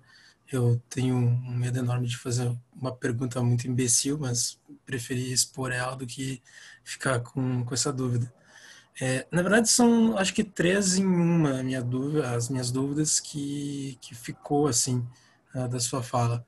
A primeira dúvida que eu tenho, e talvez a mais preocupante para mim, muito por desconhecer todos os trâmites tributários, é quando que o Estado não consegue definir qual é o imposto sobre o fato gerador. Recentemente a gente teve um problema enorme com a Crocs, se eu não me engano, que se trocou dentro de um ano umas 3, 4 vezes qual era o imposto que tinha que ser contribuído sobre a manufaturação dos sapatos, alguma coisa assim. E aí me surgiu a dúvida, o que acontece quando o Estado não consegue definir propriamente dito o fato gerador? A segunda dúvida é sobre a questão da lavagem de capitais, justamente sobre essas questões dos crimes tributários. Se o próprio fato, a questão do lançamento tributário, impediria então que houvesse a questão do crime antecedente, justamente para não estar configurado o crime ainda. E a principal dúvida, que aí também puxa um pouco mais para minha tese de mestrado, é como é que se procede daí em casos de empresas ou multinacionais com uma organização extremamente complexa ou que houve um erro ou uma má-fé de alguém dentro da contabilidade sem o conhecimento da alta gestão. Como é que funcionaria, então, a responsabilidade? Eu acho que é uma pergunta enorme, talvez um pouco esparsa, mas eu agradeço Não, aí a atenção. ótimas perguntas. Vamos lá. A primeira questão, se o próprio Estado não consegue determinar qual tributo é, não, assim, não conheço a questão que você referiu, o acontecimento, né, histórico ao qual você fez referência, mas se ele não consegue definir o fato gerador do tributo, e vamos dizer que a gente tivesse seguido lá a minha sugestão de que inquérito policial não depende de lançamento, etc, etc, etc, ou a gente também poderia fazer uma opção intermediária, depende de um lançamento, para pelo menos a gente saber algum contorno fático, um lançamento em primeira instância mesmo, a autuação. Se o Estado não consegue, e a gente seguisse lá a minha linha e tivesse uma apuração, ou tivesse pelo menos a gente já não teria o objeto, na verdade, a gente não teria uma declaração sobre o objeto. Se o fisco não está conseguindo determinar, quanto menos o conseguirá o acusado, o investigado. E, portanto, assim, um caso clássico, provado de, no mínimo, erro de proibição. No mínimo. Para não dizer erro de tipo. Então, o direito penal sabe lidar com isso, tá? Com essa insegurança. Segunda pergunta, da lavagem e do crime antecedente. O que se aplicação rigorosa da súmula 24, e quem faz a aplicação rigorosa tem razão, porque quem está errada é a súmula 24, diz o seguinte, como só se consuma naquela data, você só haveria a economia tributária que constituiria o produto, né, o cadáver da lavagem, o objeto da ação da lavagem, na data do trânsito em julgado, quem não fala trânsito em julgado, mas o caráter definitivo da decisão administrativa. Sendo que, na verdade, o desfrute desse valor, a economia tributária criminosa, se deu lá atrás. Não vai acontecer nada se o criminoso tiver 2 neurônios, no dia em que o lançamento se tornar definitivo, ele não faz nada com os valores dele. Porque ele já deve ter feito lá atrás. Então, assim, é mais ou menos assim, olha, daqui 5 anos, se você praticar lavagem, eu vou te processar. Aí dá 5 anos pro cara fazer o que ele quiser. Não vou te pegar agora, mas daqui 5 anos, quando o lançamento for definitivo, se você ocultar ou dissimular, você estará lavando capitais. Uma coisa, tipo assim, eu te deixo consumir o cadáver por 5 anos, mas se daqui 5 anos você me aparecer com esse cadáver e esconder, eu vou te processar por ocultação de cadáver. Mais ou menos isso. E com relação à alta gestão, né? Cúpula e procedimentos de sonegação geralmente, nas etapas intermediárias e mais baixas da empresa. Não, assim. Então, primeira questão, essa também já encafifei bastante com ela, tendo a dizer que os crimes tributários não são crimes especiais. Então, a gente já não teria esse problema, tá? Tendo a dizer. Andei estudando isso, ia ser meu sabático, como eu estava falando para o Marcelo, eu ia revisitar essas questões na paz do Senhor. E aí o Covid acabou com o meu semi-sabático desse semestre, que eu fiquei por conta da comissão de dados. Mas estava refletindo sobre isso, eu acho que não é um crime especial. Então, já não teríamos esse problema, porque esse problema causa um problema de autoria e participação em crimes especiais. Mas a maior parte da doutrina entende que é crime especial.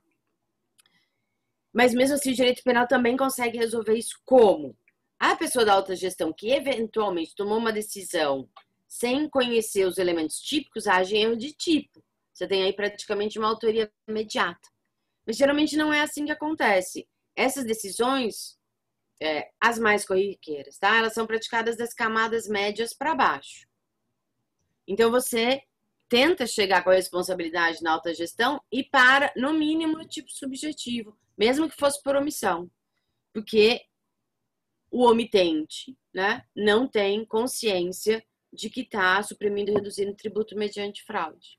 É assim que aí a gente resolve isso com as categorias de os pressupostos da responsabilidade penal clássicos. Não sei se te ajudei. Espero ter ajudado. Na verdade, professora, a minha internet caiu, eu peguei só a terceira resposta, mas eu vou ver a gravação depois. Ah, é verdade, está gravando. Então depois você vê lá. Obrigado mesmo pela atenção, professora. Imagina. Esse é o bom do acervo eletrônico, né? Fica tudo no canal depois, que é Direito Penal Empresarial e Comparado no YouTube. Grande parte do pessoal já está lá. Muito então, vamos legal. ver se tem mais alguma pergunta aqui. Eu acho que a Cristiane Petró mandou uma pergunta no chat que diz assim: professora Heloísa Estelita, a garantia do débito no juízo fiscal, por semelhança aos efeitos do parcelamento, também não deveria ser causa de suspensão da persecução penal? Qual a sua opinião sobre o tema? Na minha opinião, não. Não tem nenhuma forma de comparação entre isso e a satisfação do crédito. Nenhuma forma. Então, não. Eu acho que essa analogia não dá para fazer. Outra forma, talvez, de garantia com prazo mais imediato, talvez dê para fazer, mas eu não acho que a garantia tem fiança bancária, tem várias hipóteses sendo discutidas, né? O depósito, assim, o depósito em juízo do valor, esse é o mais próximo, porque esse é inexorável, né? Perdeu, já se converte em renda. Inclusive, ele fica ali aplicado à mercê.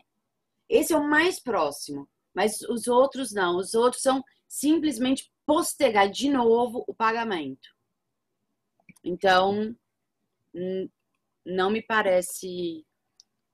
o Augusto vai ficar louco com isso, porque ele está escrevendo sobre isso. Mas não, eu posso ser convencida do contrário, mas não me parece que seja a mesma ideia. O que choca a gente não é tanto que não parece com o pagamento, e não parece.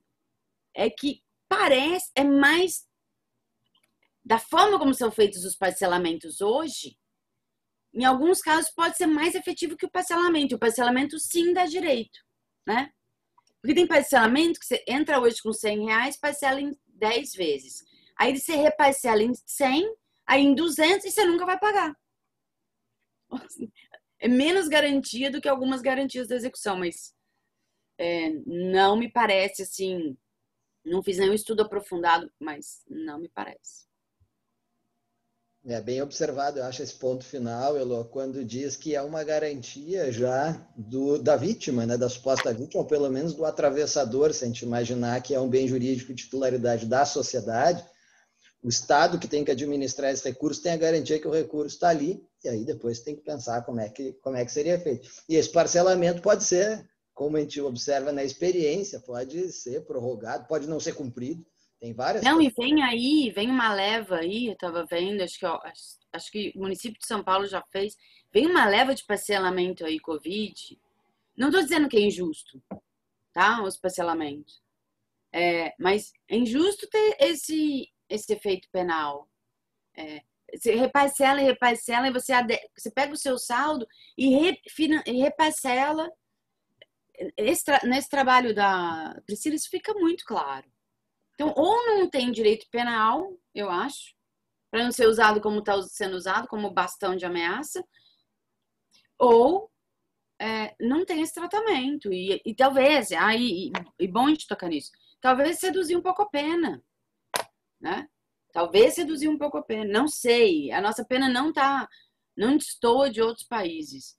Mas se a gente vai retirar todo esse regime com o qual, vamos dizer, o brasileiro está acostumado, talvez a gente possa pensar em redução de pena. Talvez a gente possa fazer causas de redução de pena, né? Próprias, assim, que, né? Pelo valor ser médio. Então, assim, a gente pode adaptar isso pela empresa estar no Simples, por exemplo. Várias questões, né? Eu acho que seria melhor a gente tratar de uma forma justa do que a gente ficar insistindo nisso que não está gerando benefícios, porque a extensão do segundo 2 ao contribuinte é uma consequência direta desse regime irracional e desigual dos crimes tributários. Ou seja, o feitiço virou contra o feiticeiro.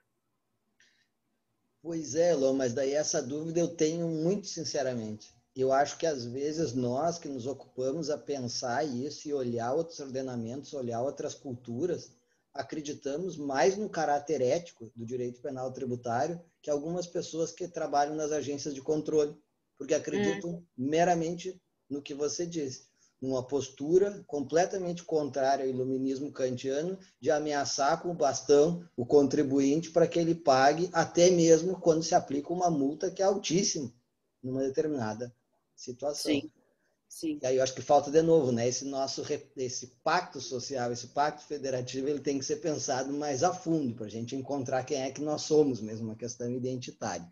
Tem uma pergunta, ou melhor, duas perguntas colocadas pelo Ramiro, eu não quero lhe cansar demais. Eu não sei se você prefere ler, está no chat aqui para todos. Tá, leio. Leio já, Ramiro. Tem a ver com o que você falava das tipologias de classificação e de estruturação do tipo penal.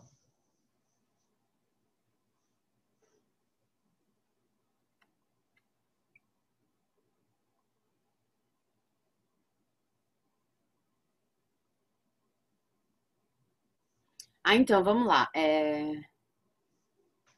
Eu acho que a quebra da confiança pode justificar a intervenção penal naquele caso. É um crime praticado por alguém de dentro, né? Que teve acesso a esse valor mediante uma determinação legal de atuar como agente de arrecadação e está atraindo essa confiança, por isso que a pena é menor. Sempre tem que ser. Nisso, a Lei 8.137 foi perfeita. A pena é menor, né? A pena é de 6 meses a 2 anos. Não tem fraude, pena menor. E acho que o justo inteiro se assenta nisso, tá? Não é um crime de inadimplência.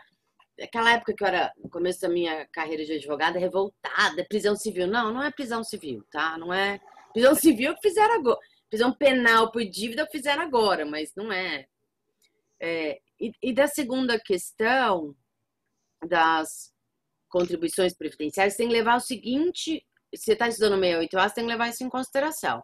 O artigo 35, parágrafo 7º do 8.212, e de todas as leis que estabelecem substituição tributária, elas eximem o contribuinte de pagar o tributo, uma vez que ele tenha sido descontado, tá? Ele está completamente quitado com o ente tributante. Então, traduzindo em termos simples, se a GV não, apesar de descontar de mim as contribuições previdenciárias, não recolher nenhuma, eu tenho direito a todos os benefícios sociais. Tá? Todos. Eu vou me aposentar, eu vou ter assistência à invalidez, tudo. Então, uma vez que seja descontado o valor, o contribuinte sai da jogada, tá? Ele goza dos direitos que ele tiver que gozar, no caso das contribuições previdenciárias, e ele não está em débito com o erário. No caso das contribuições previdenciárias, elas têm esse desfrute direto da pessoa ELO com esses valores, né, no momento futuro da minha vida, mas em outros tributos também funcionam da mesma forma. ICMS, uma vez o ICMS substituição descontado do contribuinte, ele não deve mais nada ao erário. A relação do erário é com o responsável tributário. Então, não tem prejuízo, tá, para o trabalhador, nenhum prejuízo com relação ao gozo dos direitos que ele tem por ser contribuinte da Seguridade Social, que não é só previdência, tá? É assistência social e saúde. Eu escrevi bastante sobre isso nesse artigo de 2001 da RBC Crim. Eu acho que eu subi lá no academia.edu. Ótimo. Vamos atrás, acho então. Que o direito já é meu de novo. É tão velho que acho que o direito já é meu. Tem 2 artigos, então, que nós temos que conhecer. Esse da professora Heloísa Estelita, do mesmo ano do livro. Exato, Aquela proposta que, desde o evento em homenagem ao professor Miguel Reale Júnior, Crimes contra a Ordem Tributária, a gente tem pensado e voltado a essa questão e ainda não conseguimos localizar o artigo. Mas Puxa, acho gente, que eu acho que tá num daqueles problemas penais concretos. Que eu tenho boa memória visual. Eu lembro exatamente, inclusive, se eu achar o artigo, eu sei onde tá. Mas eu não lembro onde. Não sei se a gente buscar. Se tivesse em revista, estaria indexado no IBC Crime. Se não tiver indexado lá, tá em algum daqueles problemas penais concretos que ele publicou. E tem também mais um texto, Marcelo, que eu acho que vale a pena você, se é que já não leram, que é esse do Barberá. Que ele mexe com a gente, assim, ele vai tentar mostrar que não há um problema moral em punir penalmente a inadimplência tributária. É bem para balançar, assim, aquelas convicções que a gente tem. Elô, assim, ó, eu por regra não gosto muito de opinar aqui no evento, mas assim, é a segunda vez que você fala nesse artigo. Bom, tem uma tese, né, de um brilhante tributarista de Coimbra, que é o dever fundamental de pagar tributo. Então, se ele acredita que tem Eu um dever tenho. fundamental, supostamente, então, teria um caráter ético. Agora, eu não sei se eu acompanho muito algumas leituras do Common Law, que até soltei aqui, mais ou menos, de uma forma pueril, que é essa de achar que tudo é quebra da igualdade no capitalismo, nos meios de produção e tudo mais. Então, assim, às vezes eu acho que é interessante nós olharmos, mas a nossa analítica do sistema romano-germânico, ela vem bem mais a fundo. Pode até, eventualmente, ter essa violação ética, mas se a gente não achar um valor ali importante, nosso sistema não pode operar. Isso foi o que mais me encantou na sua exposição de hoje.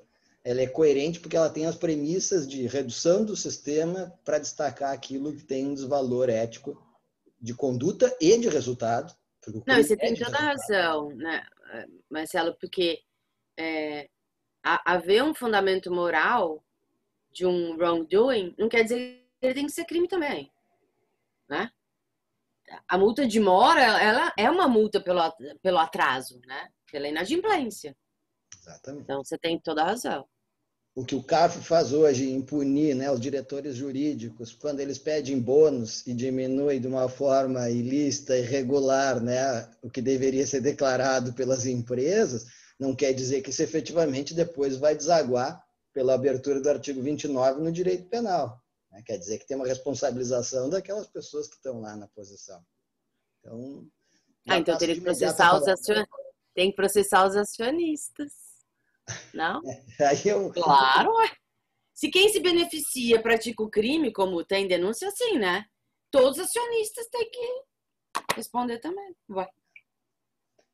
Para mostrar o absurdo dessa tese. Né? É de se pensar, quando se vai para a abertura, aquela que já é a abertura legal, do benefício, por essas questões também. Eu acho que o César Moreno aqui fez uma observação. Tem vários elogios chegando, né? A clareza e a clareza da sua exposição. Essa semana eu variei de assunto, hein? Ontem eu falei de lavagem de advocacia, hoje estou falando da reforma. E segunda-feira eu falei de proteção de dados da segurança pública.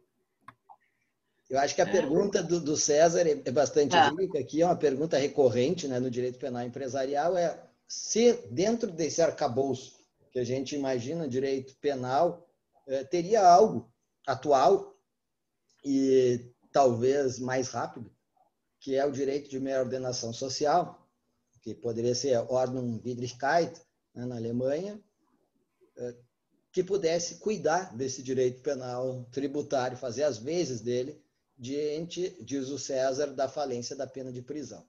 Então, você acha que tem um conteúdo diferente ou não? Então, eu acho que essa é sempre uma decisão de política criminal. E se a gente pensar sobre o requisito da subsidiariedade, que é um pressuposto sempre invocado para a gente escolher uma das duas vias, ou as duas, né, mas especialmente a via penal, eu acho que os números de sonegação no Brasil mostram a insuficiência até da multa qualificada. Né? Ela não tem dissuadido da prática de fraude. Então, não acho que dá para viver sem um direito penal tributário. Mas essas questões estão sempre na mesa, porque esses argumentos a gente não tem estudo empírico para, em cima do qual realmente fundamentar, né? Um, que a gente não conseguiria os números da cifra negra, e dois, que a gente não tem mesmo estudo empírico. Estou falando isso que eu disse agora por achismo, né? Por um conhecimento, vamos dizer, intuitivo, colhido aqui e ali de notícias, mas não existe um estudo empírico que demonstre, por exemplo, a efetividade da multa qualificada, eventualmente, da ameaça dela, né? Mas isso é uma fragilidade, Elô, se me permite, científica de todos nós no Brasil, né? A gente acaba descobrindo o fenômeno, às vezes um pouco fora da universidade, porque as pesquisas em criminologia, elas não se interessam tanto pelo direito penal empresarial, né? Então, olhar empiricamente o fenômeno ali, que poderia nos orientar muito melhor a construção dogmática, né? Basta a narrativa do Sutherland, não precisa valorar. O que o Sutherland fez é uma narrativa. Olha, acontece isso. Bom, depois as pessoas pensam. Talvez pudesse. Então, essa é uma longa briga do Eurico, né? Com a receita, com relação à transparência que ele queria, né? Ele queria a transparência total das autuações, justamente para poder traçar política pública. Uhum. E aí, só que eles desvalaram para uma disputa que acho que agora, então, foi definitivamente enterrada, que era a questão do sigilo fiscal. E a LGPD enterrou esse assunto. Tipo, não vai poder publicar autos de infração se não anonimizar. Acabou. Isso aí foi isso. Então, mas anonimizado poderia. Com isso a gente poderia ter dados, né? Esses dados. Pois é. Bom, pessoal, mais alguma pergunta? Professora, eu gostaria de fazer uma pergunta. Prometo ser breve. Bom, boa noite, Heloísa. Muito obrigada pela fala, né, que explanou de uma forma muito natural o tema que foi proposto, então, muito obrigada.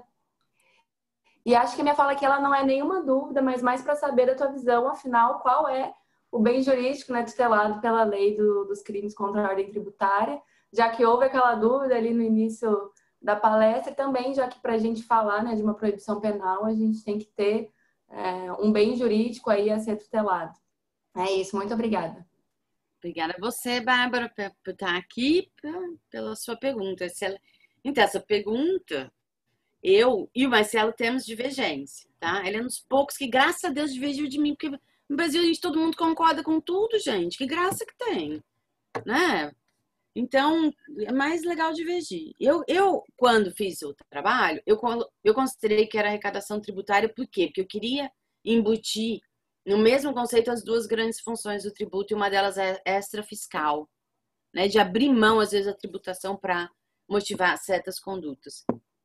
Mas depois, recentemente, agora que eu ia embarcar no meu sabático, e estava lendo o livro do Guedes sobre que ele aproxima os crimes de fraude fiscal dos crimes de estelionato, aproxima, né? Não fala que é. Ele considera que é o patrimônio público, e eu acho que ele tem razão.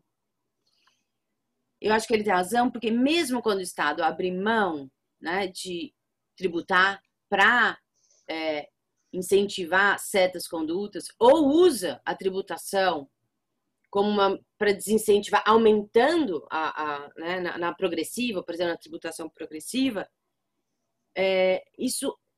o primeiro impacto, não importa como ele está usando o patrimônio dele, mas é o patrimônio dele que está em jogo. Ou ele está abrindo mão, ou ele está aumentando. É que nem um vendedor que está aumentando o preço porque quer ter menos consumidores, está abaixando o preço porque quer ter mais consumidores, ou está aumentando o preço para ter um tipo de consumidor e não outro. E me parece que aí a gente tem uma concretude porque o conceito de patrimônio é uma coisa muito mais tranquila para a gente, né? E ele revelaria problemas que a gente não vê, até de pena. Ele solucionaria problemas que a gente fica batendo cabeça, se é arrecadação, se é uma função, se é a escrituração. Porque, no fim, eu acho que ele tem razão. É uma técnica é uma forma de estelionato, né? Pelo menos esse classicão fraude e dano. E aí, sim, os crimes dos responsáveis tributários também se aproximariam de uma apropriação indébita. Não são, mas se aproximariam, porque a lógica é a mesma. Eu confio meu patrimônio a você, você me trai, e não me entrega o que me pertence, que nada mais é do que a apropriação. Então, eu acho que tem um potencial muito bacana, mas eu volto a dizer, é uma ideia que eu tô me aproximando dela, mas eu acho ela mais convincente. E eu acho ela mais... Realmente é um bem jurídico e não como o Marcelo sugere. Eu não concordo, mas eu acho que é possível interpretar que o que eu estava sustentando era uma proteção de função, que eu não acho que a gente deve proteger função. Eu acho que dá uma concretude muito mais correta. E o Guedes fala mais. Ele fala o seguinte, que eu acho muito interessante, e seria legal levar essa ideia até as últimas consequências, que não há nenhum fundamento legal para dizer que o patrimônio público é mais importante que o patrimônio privado. Não há fundamento normativo na Constituição deles, e já te adianto, nem na nossa, para dizer que o patrimônio público é mais importante que o patrimônio privado. Tanto é assim que a gente não pune mais seriamente o estelionato contra uma empresa aberta na bolsa, que vai ter uma consequência enorme, né, para os acionistas, ou seja, um monte de gente. A gente não pune isso mais gravemente do que um ataque ao patrimônio de uma pessoa individual. Então, acho que tem muita coisa bacana nesse... Na época eu estava muito convencida. Eu achava que proteger o patrimônio roubava do bem jurídico toda essa parte extrafiscal. Hoje eu acho que a parte extrafiscal já está embutida no próprio opção de recebimento do fisco. Mas preciso desenvolver bastante. Excelente. Mais alguma questão, pessoal? Vamos ver se tem alguma coisa no chat. Bom, é um tema que tem muitas especificidades, porque, no final, o nosso sistema não é muito claro, não trabalha claramente só com a noção de abuso de confiança e fraude, ou de fraude, que é o mais importante, e depois o abuso de confiança, e recai sobre vários tributos. Normalmente a gente estuda dogmática de outros países que recai sobre pouquíssimos tributos. Mas você ainda tem essa questão que ninguém, assim, eu toquei isso em um artigo há muito tempo, eu não sei se mais alguém tocou.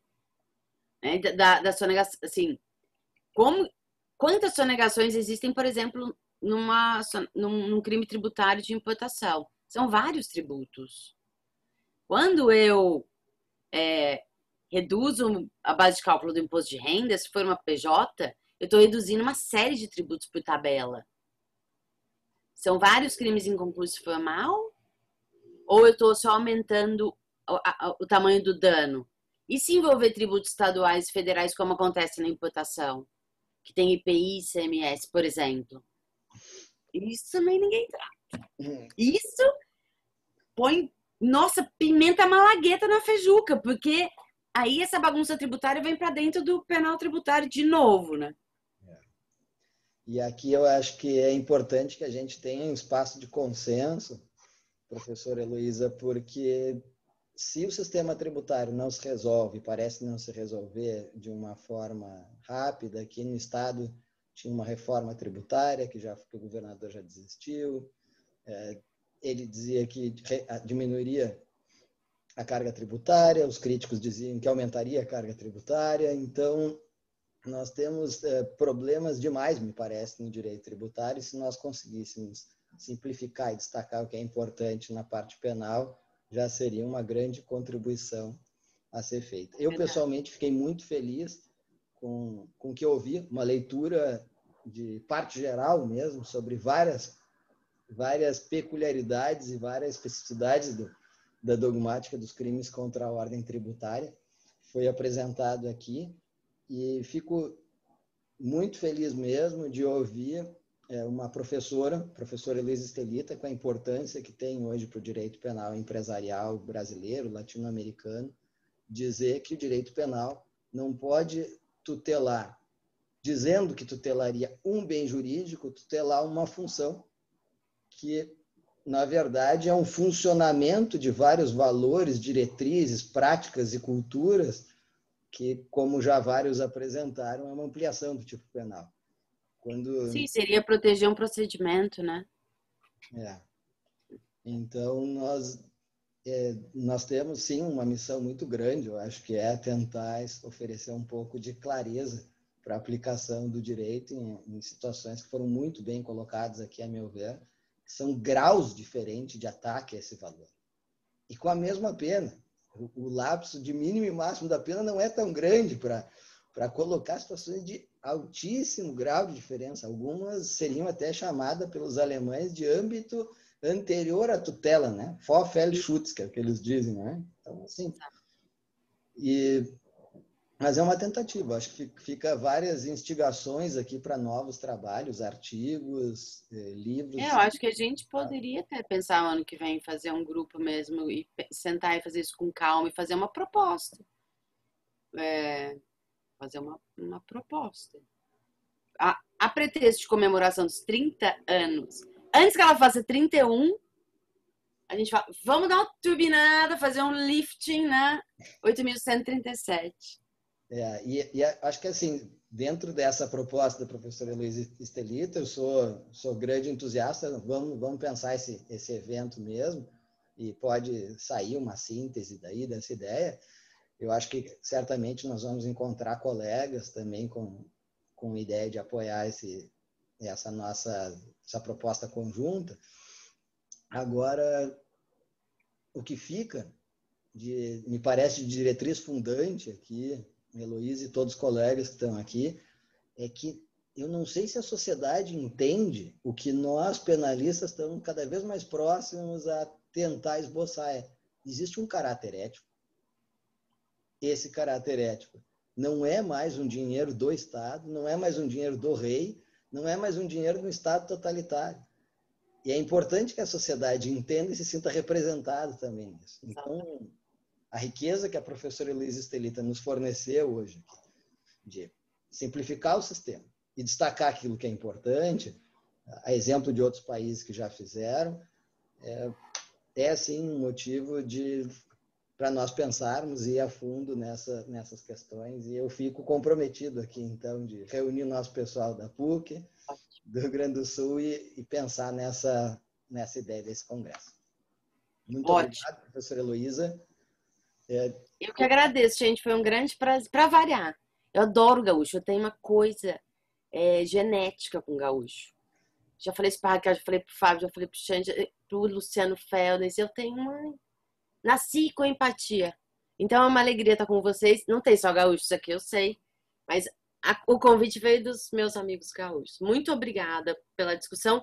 E tomara, quem sabe, ano que vem a gente não decola esse negócio aí. Eu acho que é uma ideia muito interessante mesmo. E vocês, pessoal, eu tinha prometido para vocês que eu não sabia o que a professora Heloísa Estelita ia apresentar. Vocês viram que eu não sabia, porque eu fui pensando em todas as questões aqui na hora. Vocês viram até mesmo com os slides. E muito menos eu sabia que ia acabar com esse nosso dever cívico e científico de organizar um evento e continuar essa discussão um pouco mais organizada no próximo ano. Eu agradeço mais uma vez a todos vocês melhorarem a minha noite de quarta-feira, reunindo aqui tantas ideias instigantes. Nós continuamos na quarta-feira que vem com um encontro especificamente sobre o problema do bem jurídico. E aí vai ser apresentado, então, uma pesquisa que já foi realizada há muito tempo e ela é muito madura nesse sentido, porque ela vem sendo atualizada e repensada, da professora Anelisa Bechara, também de São Paulo, da Faculdade do Largo São Francisco. Então, agradeço mais uma vez a participação de todos. A gente vai divulgar de novo o evento nas redes sociais. Muito obrigado. Obrigada, gente. Boa noite. Muito obrigada, Marcelo, por me receber.